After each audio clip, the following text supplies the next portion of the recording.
welcome to The outlook for global recovery is gloomy, according to the World Economic Forum on Tuesday.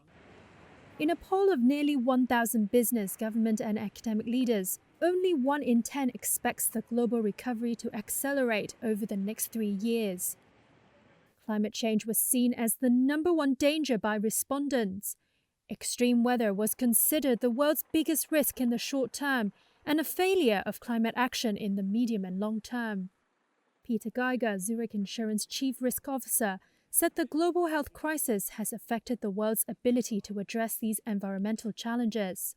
Reducing the attention and focus needed for governments to take effective and quick climate action, halving greenhouse gas emissions in the next decade and achieving the net zero transition by 2050, or risking massive disruption from the consequences of a materially warmer climate. And that was not the only fallout. Sadia Zahidi, the WEF's managing director, said mental health deterioration was among the top 5 areas that worsened the most over the course of the last 2 years. Governments have a balancing act to work with. In the short term, there are a number of economic transitions that they also need to manage.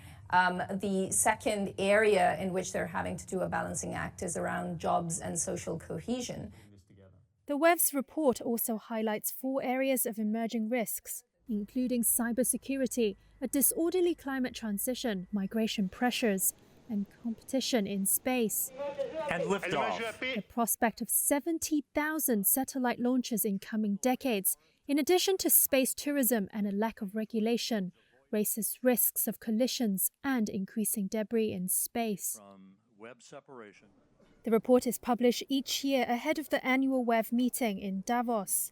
But this year's event was postponed until mid-2022 due to the spread of the Omicron variant.